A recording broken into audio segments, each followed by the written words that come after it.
So before we get started, I just wanted to tell you, like, one of the reasons that I wanted you on here is because I admire you so much, and like, just the way you live your life and everything. It just, like, I love you so much. I tell people all the time, like, if there was one person I could have them meet, it'd be you. Like, and I love you, and so I'm happy that you're here.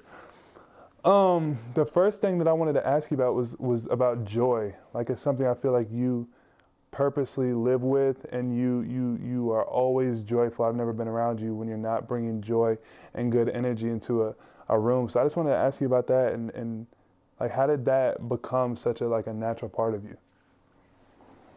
I can remember, and it's not my original, but I read someplace, or I guess it was my daughter-in-law sent me a medal, and it had, at the top, they had Jesus, and in the middle they had a group of people, and then at the bottom it had one person, and it spelled out joy, Jesus first, everybody else second, others, J-O, and Y, put yourself last. And that is, in all my years of experience, that's the joy, and that's the recipe for joy.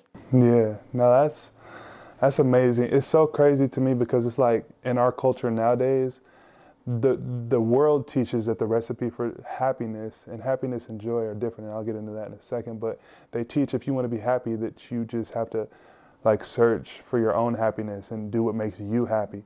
And I think people sometimes follow that, and then they realize, like, when they're only thinking about themselves, then it's impossible to find happiness. But when you can, like you said, think about Jesus first, and then others, and then yourself last, that's the real recipe for joy. But I think it's so opposite of what the world teaches nowadays. You know what I mean? For sure, especially the younger generations. Yeah. For sure. So another thing that I wanted to ask you about is, like, just your simplicity with life. Like, ever since I've known you, obviously you've been in this house a long time and everything, but you've been here in the same house. You haven't really bought a ton of new things. You just got an iPhone.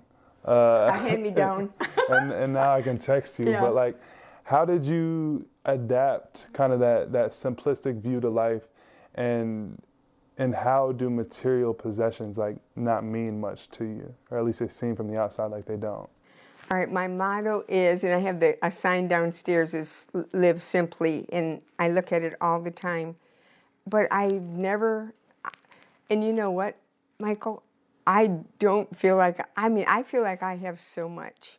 Mm-hmm. I mean, I have a home, I have financial security, I can buy groceries, and I have running shoes, I have gym equipment, I have, I don't need much, and I just never have, but I have so much more than I had as a child.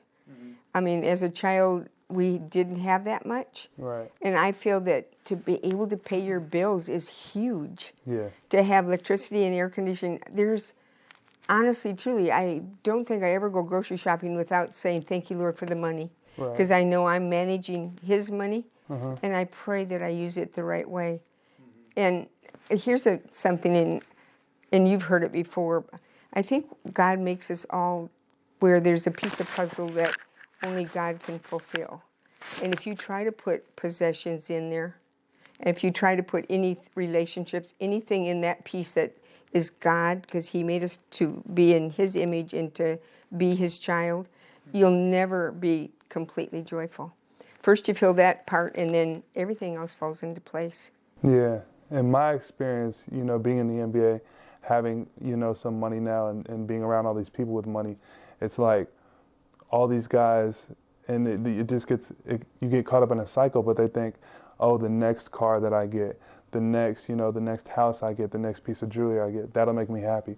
And when you constantly get in that cycle, it's like, and you constantly are getting these new things, and you realize that isn't going to make you happy, then a lot of guys end up depressed. And that's why I think, some of the most famous people, some of the people that have the most money and the most material possessions, they end up the least happy, because their whole life they thought that these possessions would make them happy, and that was their whole goal, was to get famous and get money and buy all these things, and now they're not happy.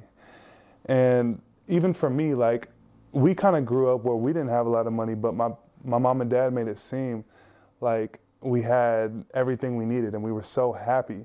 And even me, you know, being in the NBA now and having money, like I can even get caught up in just thinking that buying stuff will make me happy. But I mean, it's just so crazy because people don't learn from like celebrities or famous athletes or whatever. They don't learn from their mistakes, and they don't see that these people that can get anything sometimes are the most unhappy people, you know what I mean?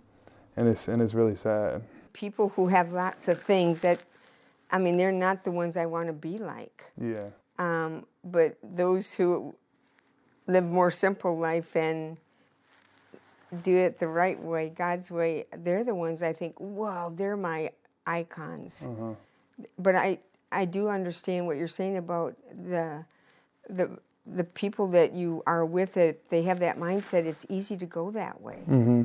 Yeah, I've had to honestly struggle like with that at times, just in my free time, who do I hang out with, who do I spend time with, because it's something that when you're around that all the time, you can kind of start to like mold into that in a way if you're not really, really careful. And for me, I've just had to be really careful about that and just make sure that my free time, I'm spending time around people who see it like you and see it and are so joyful, but it's like, it's not because of the things they have.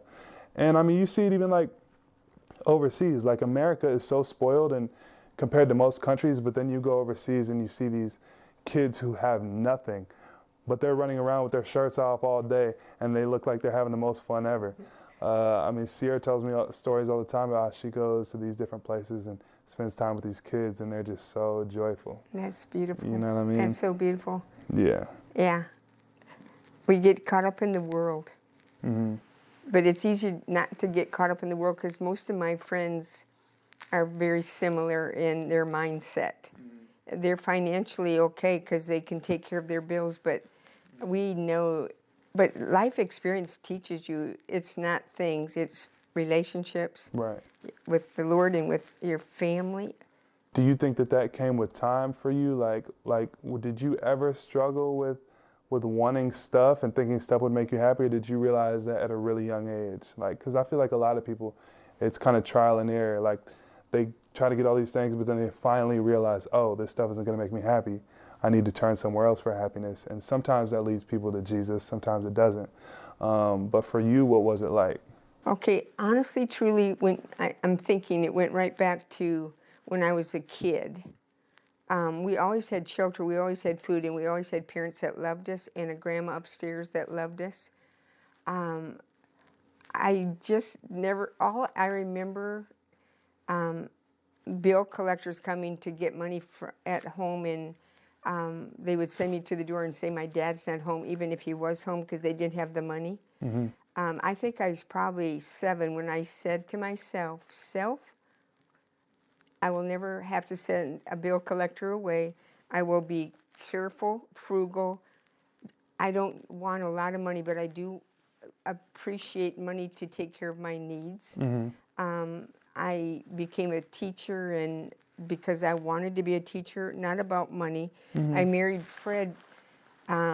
He was just getting out of the service, and I married him not because of money, but because he loved the Lord, and I wanted him for the father of my children. Mm-hmm. But I did know that before we got married, he had to have a job because I did not want to repeat not having stability, because that's really important to me. I'm just being smart with what you do have, and I know, like if we run out of food on Sunday, I don't go shopping till Tuesday, then we do without, and I think it's good to do without. Yeah.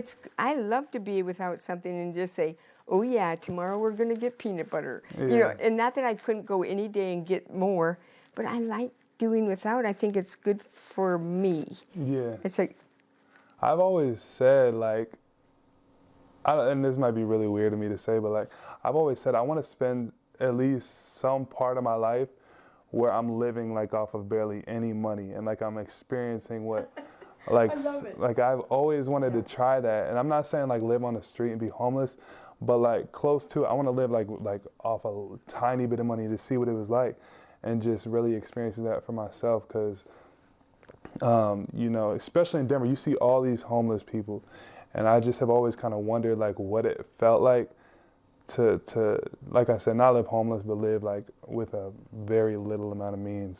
So I might try that. It probably obviously wouldn't be sometime when I'm in the league, but it might be after. But That would be a great challenge. Go someplace and live on, let's say, just live on $3,000 a month, and that's a lot. The homeless people don't have that. yeah, But where you had to say no, no, can't have that one. Nope. yeah, I love living that way. I love not wasting money. I can give money away, but I cannot waste it. right, Does that make sense? right. Yeah. I'm kind of the same way. Because I think a lot of people also who did grow up with nothing, but now, at least, you know, being around some of the guys I'm around who now have all this money, they get so used to having money.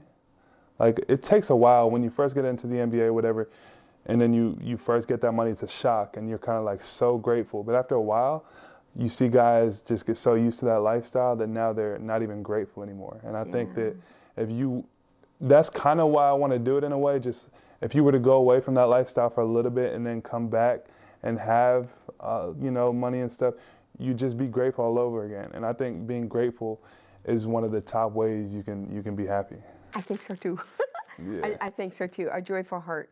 Yeah. Yeah, and then everything seems fine. Even in bad times, if you're thankful, Yeah. it turns it around, because that's a great prayer right there. Yeah. I was watching a sermon actually about that the other day, and it just talked about like when you are going through bad times, like being grateful, you don't have to try to will yourself to be grateful, but if you just say thank you to God and like to other people for everything that you are thankful for, like that's a remedy for joy. Like when you are, because no one can be happy all the time, but when you are down and you think like that and you just say thank you, I feel like that can get you out of like that, you know, entitled attitude. Yeah, right where you're sitting, usually I have my gratitude journal, and I keep a running, thank you, Lord.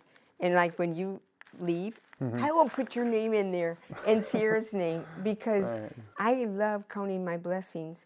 And I heard another explanation, because it's hard to be thankful for when things are, you get a bad diagnosis or something's happening with one of your kids.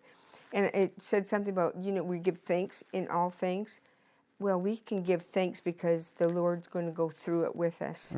And sometimes that's what you say, Lord, I don't understand it, but thank you that you're going to go through it. Yeah. And there's your thankful gratitude heart. Yeah, yeah. Talk about that a little bit. Like when you were going through your cancer and chemo and stuff. How in the world? Because whenever I talk to you on the phone, you seem so fine.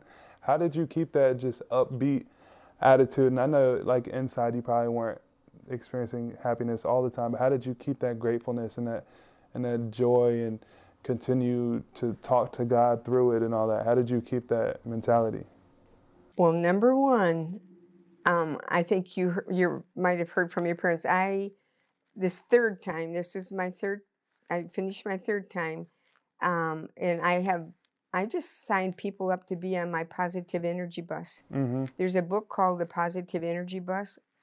You need to read it. It is so powerful. So this time I took people along on my journey, and if they were powerful prayer people, and so instead of being sad for me, they would say, I'd say when they got kind of sad, I went, thank you for being my positive. Then it turned their frame of mind around to be positive. Yeah. So surround yourself with positive people.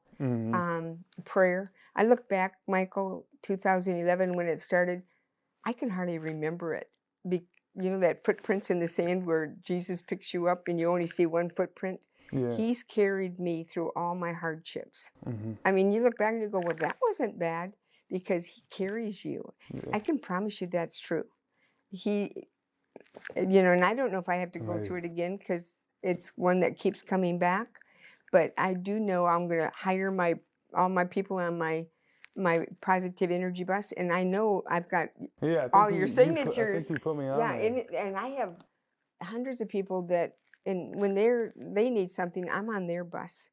I just love going through life together with people. And as you know, there are hard times, But when I look back, it doesn't seem that hard.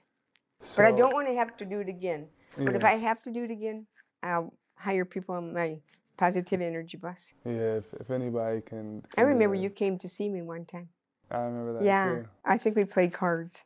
Yeah, yeah, that's crazy to me. I think so. You would rather have people when you're going through tough stuff, just bring positivity and like, because sometimes I think some people are looking for people to kind of like console them and like, like empathize with them in kind of a sad way when they're going through sad things.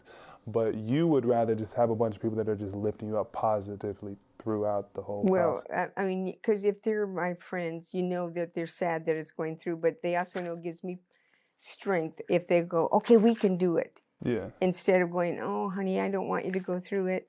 And then that makes me go, but I have to, so let's do it. And here's another thing, Michael, and I pray I can always, because I don't know what's ahead, and times might get really hard with stuff, but I just believe in not wasting a day.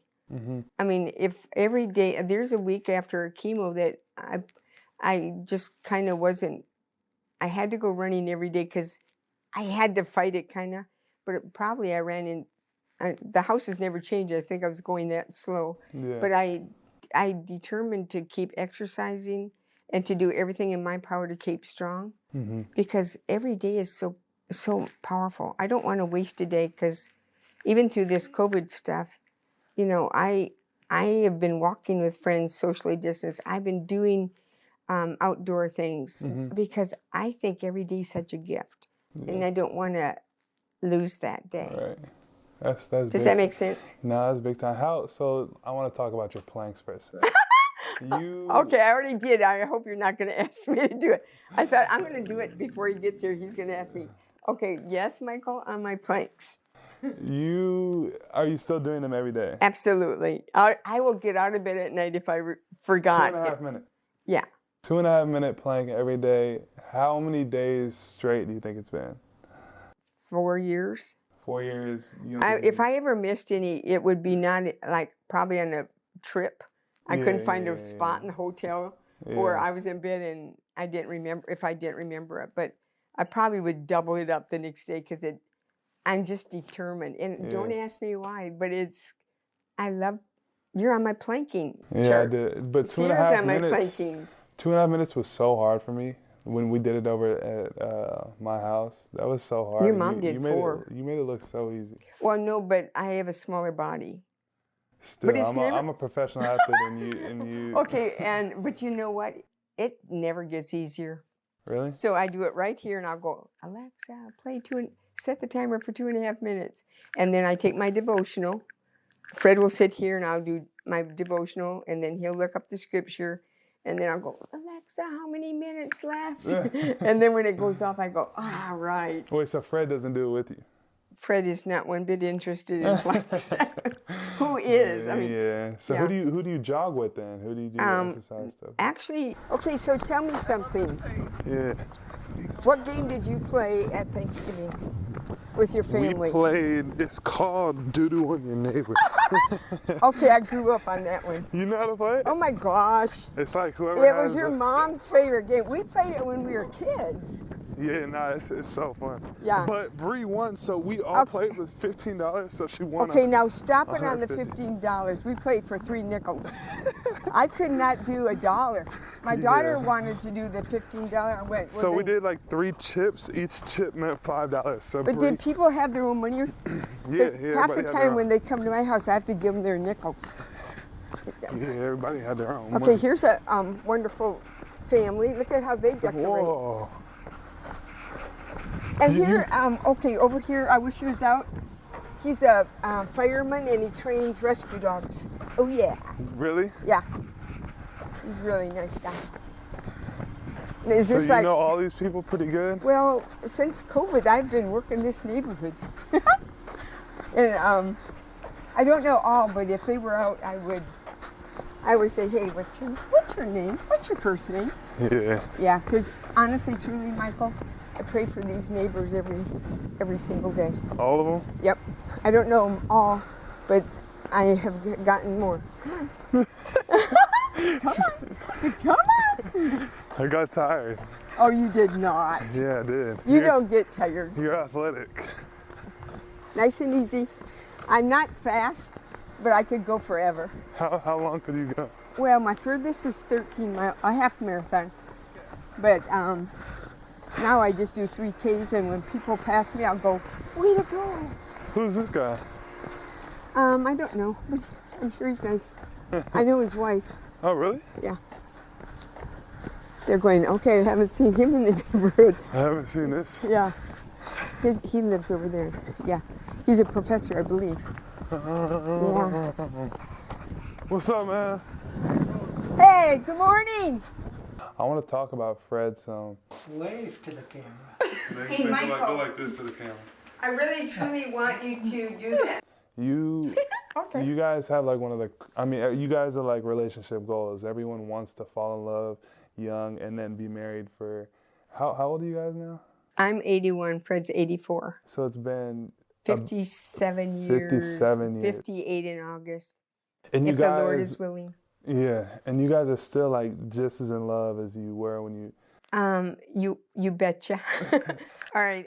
But you know, you work on that. Yeah. You know, for and you sure. do sweet things, and Fred is like the easiest guy ever. Yeah. I mean, he's the one that probably needs prayers because I just don't ever sit down, and he would like to sit down. But we have definite times that we're together. We all at 7 o'clock in the evening. Then I don't answer the phone. That's our time. Mm-hmm. We'll watch a Hallmark movie or something that we enjoy together. Mm-hmm. In the morning, our prayer time. Every meal we do together, Mm-hmm. and after supper we do a little devotional. It's totally hooked together with God as the center. Yeah. I don't know how you would do it otherwise. For the first while of your relationship, or when was that when you guys started writing letters back and forth for those few years? Then he went in the army, and we wrote, and we fell in love. I mean, Kind of. well, I remember one time I didn't get a letter when I thought I should, and then it bothered me. So I thought, that's a good sign. Yeah. That's Yeah, a great and I sign. would, for like 3 days, run home in between classes. And when that letter came, and he felt the same way, because if he didn't write, then I wasn't either. You know, that's how we used to do it. Yeah, no, that's Yeah. how I Yeah. can relate to that, because my girl's the same way. Yeah, so we just kind of, I don't call guys. I mean, I hardly call Fred, and it's kind of the old-fashioned courtship. That's good though. That's good. So how long did it take to see the letters? Like when you sent it, how long did it take? Probably he was in Germany, so probably a week. And that was your only way of communication? Yeah, and then I just was busy going to school and then student teaching, and I just was so thankful I didn't have to be dating or do anything, but because I was also working, so it worked. Yeah, it worked out. It was a beautiful plan. Yeah, it worked out. How the Lord directed that is the best testimony in my life. He was in control of everything. Yeah, that's big time. That's awesome. So, like I said earlier, like when I tell people, "Do you want to meet an angel in real life?" I say you need to meet Aunt Nancy. Oh, Have thank you, Michael? I want to ask you this before. Have you ever heard like the Audible Voice of God? And like, has that ever happened to you? I know, but so clearly in my heart. Yeah. Yeah. Like you just feel it. Yeah. So clearly in my heart. Yeah. I keep asking her, when you want an outward sign, okay, write me a letter, let me know, Yeah. because sometimes we think, is that really coming from Yeah. the Lord? No, but I don't need that to know it's so true. Right. It's like a piece. It is a piece, yeah. For me, like the stuff that happens to me, I think I have like dreams, and like I'll have like just too many coincidences where I know he's just lining stuff up perfectly for me. And then like you said, some stuff will happen, and it's just like when you have the Holy Spirit inside your heart, he just directs you. He tells you kind of like no, or he gives you a conscience to where you don't do certain things, and he's leading you a certain way. But that's some stuff that you would never know unless you really start following God. You know what I mean? I always say, okay, I would really like to dream about you tonight, but it hasn't happened. Really? Yeah, isn't that funny? I just go, come on, I'm waiting. Yeah. Yeah. I bet you will. I bet you will. Well, either way, it's there. So I don't. I mean, Yeah. I don't need that, but that would be like Whoa. It's happened to me like once or twice, and it's so Okay, fun. that has to be so cool. Yeah, because like a lot of people in this day and age, they say like there's no proof for God, or I've heard that before. Like, where's the real proof that there's a God? And I say like the most proof that you have is your own personal testimony, and you know what He's done to you, and you know He's changed like your heart, and like what He's shown you. And people might not understand that, but you know what I'm talking about. I do know what you're talking about. So. And Michael, they don't really need words. They just need us to live our lives the way we're supposed to, because that's the real one. Yeah. Yeah. When they see us live differently. And I love every day to say, Lord, direct my path, my thoughts, my words, my actions, my relationships. And I pray that prayer for all my nieces and nephews and grant them the wisdom, because I don't want to do life without them. Yeah. I don't think I'd get out of bed if I didn't feel confident that He was going to direct my day. We've got a purpose. And you know one thing I think our purpose is? Our purpose is to love everybody always and not judge, because we're not the judge. God's the judge, but love them anyway, and don't try to figure out why people do what they do.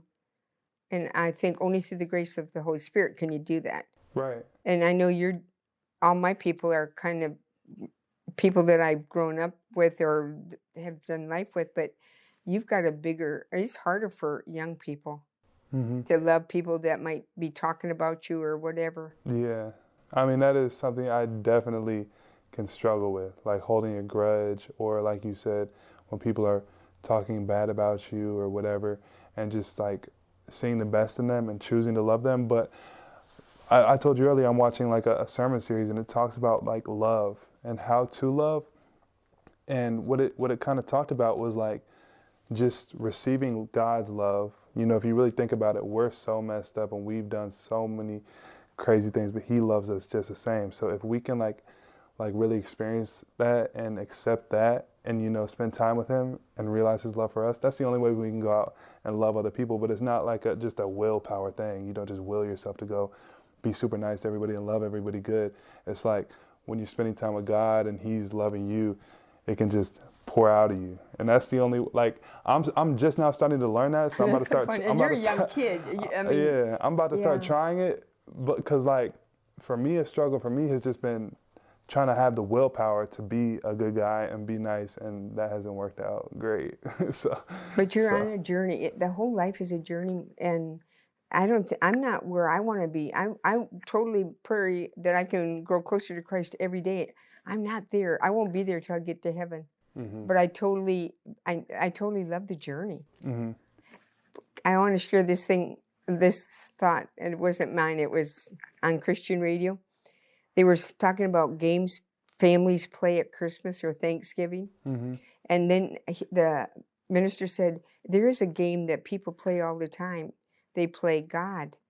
And how do they do it? Because they're judging others.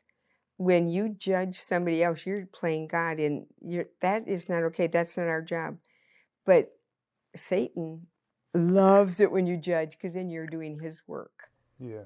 So I don't want to do his work. Right. And judging, I don't know the answer. We don't know what people have been going through and I think once you get rid of that judging and trying to figure out why people do what they do, because we'll never know, but that's God's business. Isn't that powerful? It is. It's God's business, and on top of that, we don't know everything that led that person to be the person they are. Maybe they weren't as blessed as us to grow up in the families that we grew up in and have the guidance that we have. You know, there's no judge, like I see what you're saying. And if today's world knew that and could live even a little bit like that, I feel like the whole world would be in such a better place. It'd be such a better place. But we can make a difference. We can make a difference. Right where we are.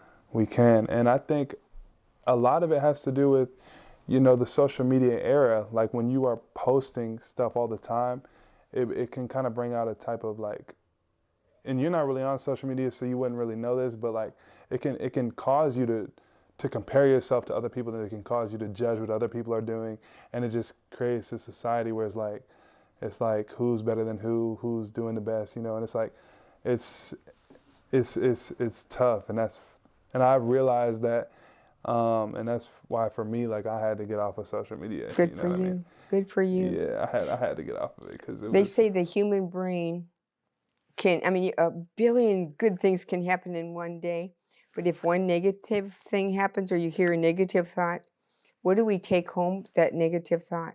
that's Our crazy. brain is made to do that. So the least, I mean, just, social media, I have no interest in. Yeah, and you see that in professional athletes, like the best athletes in the world who have everything, but then if they have a bad game and people are commenting on their page, then they're gonna see that and they're gonna like that affects them. And as much as like us as dudes like to act like that stuff doesn't affect us, like it does when people are talking negative about you. Because we're human. We're human. We're all Yeah. human. And then on top of that, it's like people when they see athletes or famous people, they don't view them as regular people. They view them like they can just say whatever to them and it doesn't affect them. But Yeah. in reality, that type of stuff affects everybody. And For so sure. it's better not to fill your mind with that stuff and just because at the end of the day, the people that don't know you, like their opinion doesn't necessarily matter, but still seeing it can like affect you. So for me, it was like, why even entertain that? Why not just get off of social media and really invest in the relationships I already have? That's so smart, And Michael. Please stay off. Yeah. I plan to, and that's honestly why I'm doing this this right here, so people can still hear my voice and hear my thoughts, but it's not going to be through Instagram, it's not going to be through Twitter, because I've just been on and off of it enough to realize that I'm my best self and I'm better when I'm off social media. So yeah, that's what I decided. And I always think too, of course I had different stages in my life, but when you're doing all this peer stuff, and I didn't even think about it when I was your age. You're so far ahead of me when I was at your age. But I just think if God is for me, who can be against? That counts. I mean, if God is for us, and that's if we're His kids and we're living to honor Him, who can be against us? That matters. Yeah. Nobody does. I mean, nobody's that powerful. Right. You should consider writing a book. Oh no, but I think that people No. actually a lot of people will hear your stuff from this, hopefully, Lord willing. But like you live my life is so simple. that's what I'm saying, and Yeah. it's so rare these days for someone to live a simple life. Like people need to hear that, and I'm glad that they're going to be able to hear about it through this. That's why I wanted to do this with you, because that's something the world needs, is like simplicity. And I feel like simplicity is a key to happiness and joy. You know what I mean? There's so many distractions in the world today, but I feel like the happiest people keep it simple, and they just, stick to, God's word and God's plan for their life, and they don't really go outside of that. But I just feel like in America especially, they throw so much at you. It's so easy to get distracted. So Michael, how does that, with you, how hard it must be to live simply? It's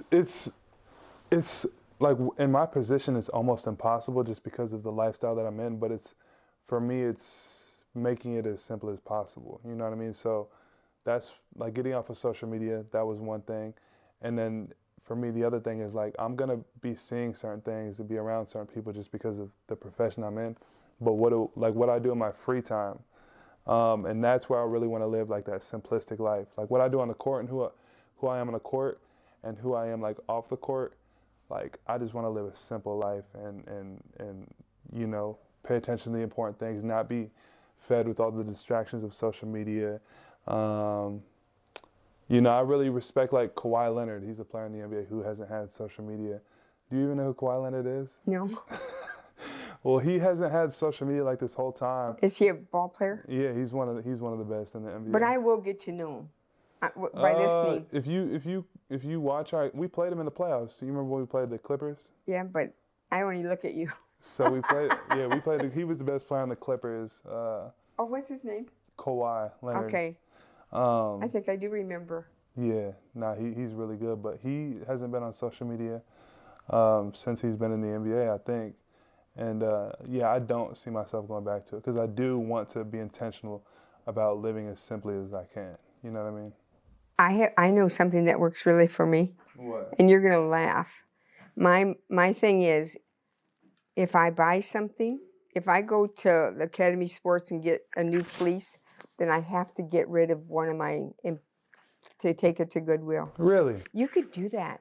If you buy something, then you need to look in your closet and give something. I should do that because I have way too much Oh, clothes. I kid you not. You would love it. It just like So as I you think. get stuff coming in, you Oh, I'll take go. some Okay, and give it that's away. and then you can take it to a shelter. You can take it to somebody who needs it. It feels so good. In my closet, in one closet, I have all my clothes from winter to summer, and so before I buy something, I'll think, is there anything I'm going to want to get rid of? Half the time I like what I have, so I don't even get it. Even That's if it's crazy. $9.99, no, I don't need it. That's actually really, really smart. I don't dare you, but I want you to think about it. I'm gonna do it. No, I'm gonna do it because I have so much stuff that I just continue to get, and it just piles up. But I'm like, that's smart. Taking as stuff comes in, take the stuff and. Well, then just put it in a bag, like for Goodwill or a homeless shelter or something. Mm-hmm. I want you to try it. You'll be amazed. You'll be I'm so gonna do amazed. it. I'm gonna do it. No, I'm seriously gonna do it. The last thing I kind of wanted to touch on with you is I wanted to talk a little bit about like Christianity and Catholicism because you're Catholic, right? Yes, I am. And Catholicism, that's gonna be bad. No, that's okay. Catholicism. Yeah. So like, what I say, Catholicism? No, that is so. That's kind of a new word. So, like, I don't know why I went to a Catholic school, but I'm Christian, and I kind of like you get the sense that Catholics sometimes have something against Christians, and Christians sometimes have this thing against we Catholics. Are Christians. We are, but yeah. I was just gonna ask you, like, don't you believe like the main thing is a relationship with Jesus? Like, absolutely. Any like whatever it is, it's the relationship with Jesus, and that's what he's after. Yeah. And I just know from being around both, being around a lot of Christian people, a lot of Catholic people, they get so stuck to this religion that they lose like the main point of it all, which is the relationship. That's all Jesus wants. That's all it is. And I think what is confusing, because there's a lot of church rituals that we know what they mean, and they're all based on scripture, but it is about the relationship. Mm-hmm. And I just remember one time when I was teaching school, my parents that I was going to have, they came in and they said, we wanted you for a teacher because we heard you were Christian. And I said, yes, I am a Catholic Christian. And they went, Catholics can be Christians? Okay, so that is such a myth. We're all about Christ, right, and our relationship with Him. Uh-huh. So then, what's the main difference, you think? There's the main. All right, here's the deal. How I feel. I was blessed to be in a parochial school too, because I didn't get any spiritual growth from my family. I got it all from the nuns, and that's from the time I was 7. I asked Jesus into my heart, Mm-hmm. and and the nuns gave me the 10 Commandments. I had my boundaries because I wasn't getting boundaries at home, but I loved the boundaries. It made me feel safe, Mm-hmm.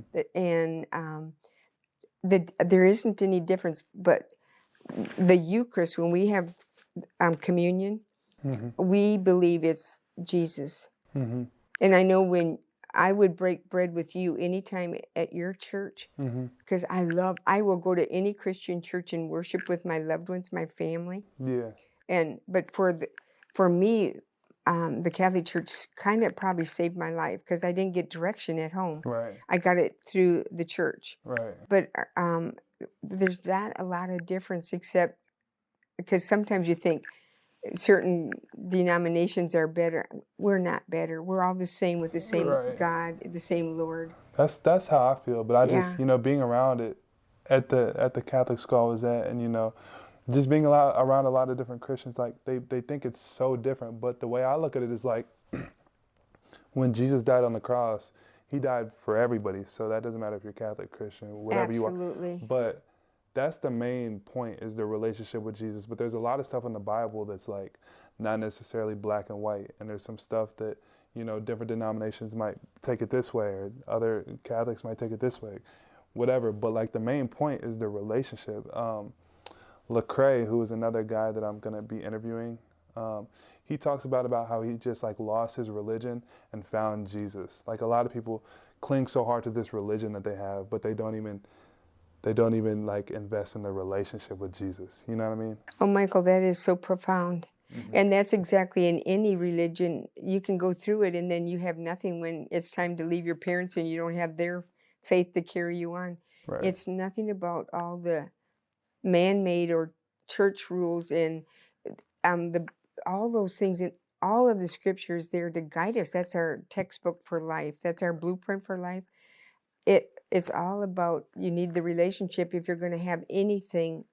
It's not what you were saying. It is just not the church. It is your relationship. And then I love my traditions because it's like when I go to Mass, I just feel like I'm home because that was my home. Right. But I could go worship with anybody, any Christian church, and they could be playing music and singing, and I feel so comfortable there too. Right. Right. Yeah, but that was a good question because I think when we were little, we were kind of taught as a little kid that we couldn't go to a non-Catholic church. Yeah. But we are not. The Catholic Church is not that way anymore. We know that we're all worshiping the same Christ. Yeah. And we follow Him. Yeah. But we've come a long way, and I'm so proud of that. Yeah, Our leadership's that's so much awesome. better now. And I don't think a lot of people are really aware of that. You know, that you can be different denominations or Catholic or whatever, and still the main goal is the same thing. We all want the same thing. And we are all sinners. And those little kids that go to parochial school can be rascals just like anybody else. Yeah. And you know that because you went. And exactly. They're just kids and human and without the relationship. And I think the terminology was always different. Mm-hmm. It was always there, but until I got into a Bible study as an adult, it all came together. Yeah. Well, this has been amazing. Honestly, we should have done this even if it wasn't like. I know. I feel like I know you better. That's and what now, I'm saying. And Michael, truly, I promised you prayers on your 16th birthday. I've been praying for you forever about God directing your path. Mm-hmm. And I just would love to be a support person for you and for you, because I think that's what the Lord wants me to do. Reach out, and I just love everybody always and believe in them. And thank you. Because there's nothing that anybody could do that would make me love them less. Yeah. But I know your journey looks so much different than mine. Uh-huh. I honestly, I love talking to you, and I love when you reach out.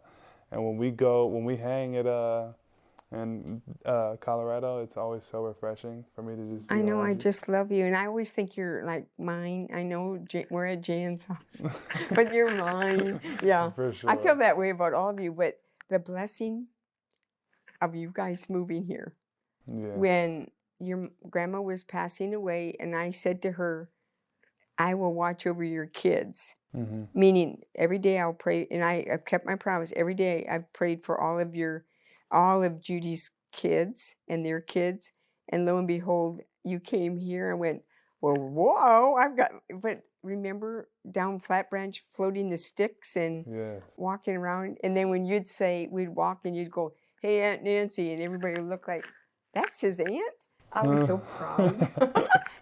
It is crazy. Yeah. Nah, it is crazy. Cause like you and Judy, like you guys are also short, but then my mom's so tall. So then when they see me hanging with you, they're like, "Whoa, how does he have an aunt that short?" I know. But I always tell people when they say, "Okay, no, I'm related to the Porters," and they'll go, "You are?" And I went, "Yeah, I used to be that tall." Yeah, because you know how you shrink when you age. Yeah, I used to be that tall. Have you shrunk? Not yet. I think keep jogging and keep planking and keep your bones strong. You'll be good. But all right, I love you, and I'm glad you did this. I love you. And Michael, please know that I might not be at your games, but my spirit, and you too. I'm with you, my darling. I love you guys so much. And I love your mom like a daughter. I mean, I do. And I love you guys like a grandma. Thank you. I think that's one notch up from an aunt. The grandma? No, I mean, I don't ever take Judy's place, but I love you like a grandma. Thanks. You don't give us candy like she did, though. No, because I would give you a rice cake. Yeah, and I would obey your mom. She said no cake. I would, but Judy was always Man, Judy was my favorite rascal. I got so much candy and so much goods from going to her Oh, I room. know, but she loved that, and that was one thing she could do. Yeah. No, I love that. She was a rascal. Yeah. Even growing up, she was my favorite little friend to play with. Really? Yeah. We would have a club called the Roy Rogers Club or the Captain Marvel Club. We'd collect the dues and go get ice cream. She's so What fun. were we thinking? Yeah, she's hilarious. Yeah. I miss her. Yeah, she's in heaven watching over. Yeah. Trust me, she's proud. Thank you. Yeah. Thank you. Alrighty, well, let's wrap this up. This has been amazing. We're out. Should we do the plank while we're on? To tape it? 2.5 minutes right now. Whatever, let's do it. Oh, well. I actually need, it's gonna be good because I need to do it. Okay, but this is hilarious. Alexa, set the timer for 2.5 minutes. Set my timer. 2 minutes and 30 seconds. Starting now. Okay, Michael. Huh? Now let's talk. I always like to talk. You do? I'm already tired. You're so cute. I have a special Alexa social ball, and I'm looking All right, forward so what do you want to talk about? I want to ask you questions now. Yeah, ask me and something. I'll ask you for your rating. Alexa, 5. stop. Alexa, turn the volume to 7. All right, Michael. This Thanksgiving, people are canceling their I travel know. plans I think to she's stay. wearing out. If you do not mind me asking, What'd you say then? Oh wait, have you done it today? You're playing? Yeah, but that's okay. I'll do anything for you, remember? Thanks. All right, Michael, what is it like thanks living? for sharing that with me. Oh my goodness, Alexa. Alexa, be quiet. Let's see if that works. Thanks for chatting. Quick question. Alexa, stop. Okay, that was funny. She said, Try another social ball. I've never heard her do this. We have no idea. How long has it been? All right, Alexa, how many minutes to the timer? I'll see if. You have 2 timers. A 2-minute and 30-second timer with about 1 minute left. Oh, 1 minute. That's a piece of cake. 30 seconds All right, Michael, with about 1 minute and 20 seconds left. when did you know? When did you really accept Christ in your heart? You went, For me, it was like, I just grew up with that, but then I didn't really like accept it for my own whenever I went to college. And I'm too tired to talk about this right now. Okay, you asked me a question then. But we only have. Okay, Michael. Huh? I was 7 when I did. I think I remember. mine was college. I mean, I accepted him earlier, but really like trying to live for him was college. Okay, I would probably not have been who I was if I didn't get him really quick in my life because I had kind of a rougher childhood. Yeah. It brought joy to it though. I want to hear about your childhood after this. Alexa, how much time left on the timer? You have 2 timers. A 2-minute and That's 30 it. second timer. Oh. Less than 10 seconds left. Okay, that was fun. Wasn't that fun? This episode is sponsored by Lemon Perfect.